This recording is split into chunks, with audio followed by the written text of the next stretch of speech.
എല്ലാ പ്രിയപ്പെട്ട പ്രേക്ഷകർക്കും നമ്മുടെ പുതിയ വീഡിയോയിലേക്ക് വീണ്ടും സ്വാഗതം. The Blasters soccer.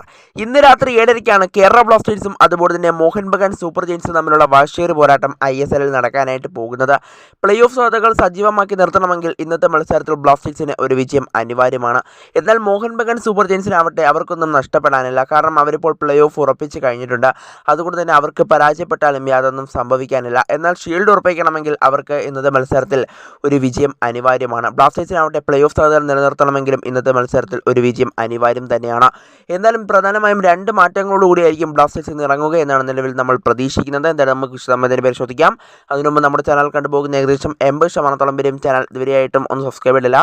അതുകൊണ്ട് തന്നെ ദയവായി എല്ലാവരും നമ്മുടെ ചാനൽ ഒന്ന് സബ്സ്ക്രൈബ് ചെയ്തിട്ട് വീഡിയോ കാണാൻ ശ്രദ്ധിക്കുക. അപ്പോൾ നമുക്ക് നേരെ വീഡിയോ തന്നെ കടക്കാം. എന്നാലും പ്രധാനമായും ഇന്ന് രണ്ട് മാറ്റങ്ങളായിരിക്കും ബ്ലാസ്റ്റേഴ്സ് ഇന്നത്തെ ടീമിൽ വരുത്തുക. ഗോൾ കീപ്പറായി നമ്മൾ കമൽജിത്ത് സിംഗിനെയാണ് ഇന്നത്തെ മത്സരത്തിൽ പ്രതീക്ഷിക്കുന്നത്. അഥവാ അവിടെ കമൽജിത്ത് എത്തിയിട്ടില്ലെങ്കിൽ സച്ചിൻ സുരേഷിനെ നമുക്ക് പ്രതീക്ഷിക്കാം. ഇതിൽ സച്ചിനേക്കാളും എക്സ്പീരിയൻസ് ഉള്ള ഒരു ഗോൾ കീപ്പറാണ് കമൽജിത്ത്. അതുകൊണ്ട് തന്നെയാണ് കമൽജിത്തിനെ നമ്മൾ അവിടെ ഉൾപ്പെടുത്തിയിരിക്കുന്നത്. എന്നാൽ കമൽജിത്ത് വന്നിട്ടില്ലെങ്കിൽ നമുക്കവിടെ സച്ചിനെ പ്രതീക്ഷിക്കാം.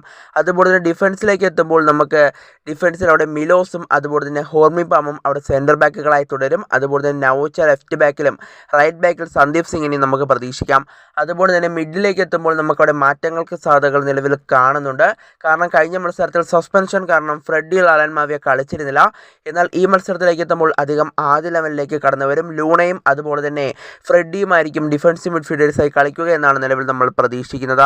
അതുപോലെ തന്നെ ഇനി മുന്നേറ്റത്തിലേക്ക് പോവുകയാണെങ്കിൽ രണ്ട് വിങ്ങേഴ്സായി അമാവിയയും അതുപോലെ തന്നെ കോറു സിംഗും കളിക്കുമെന്നാണ് നിലവിൽ പ്രതീക്ഷിക്കുന്നത്. അതുപോലെ തന്നെ ഒരു അറ്റാക്കിംഗ് മിഡ്ഫീൽഡർ റോളിൽ നമുക്ക് ക്വാമെ പെപ്രെ പ്രതീക്ഷിക്കാം. അതുപോലെ തന്നെ ഏക സ്ട്രൈക്കറായി നമുക്ക് ജീസസ് ജിമിനസിനെയും പ്രതീക്ഷിക്കാം. എന്നാലും ഇങ്ങനത്തെ ലൈനപ്പിലായിരിക്കും ബ്ലാസ്റ്റേഴ്സ് ഇപ്പോൾ നിലവിൽ ഇറങ്ങാനുള്ള സാധ്യതകൾ കാണുന്നത്. ചിലപ്പോൾ അവിടെ ദുസാൻ ലഗാട്ടോർ ഏകദേശം ആദ്യ ലെവലിലേക്ക് കടന്നു വരാൻ സാധ്യതയുണ്ടെങ്കിൽ ചിലപ്പോൾ അവിടെ മിലോസ് പുറത്തേക്ക് പോകേണ്ടി വരും. എന്നാൽ ദുസാൻ ലഗാട്ടോർ ആദ്യ ലെവലിലേക്ക് കടന്നു വരാൻ സാധ്യതകൾ കാണുന്നില്ല. അഥവാ വന്നാൽ മിലോസിനെ ആയിരിക്കും ബ്ലാസ്റ്റേഴ്സ് പുറത്താക്കിക്കൊണ്ട് ദുസാൻ ലഗാട്ടോറിനെ കൊണ്ടുവരിക.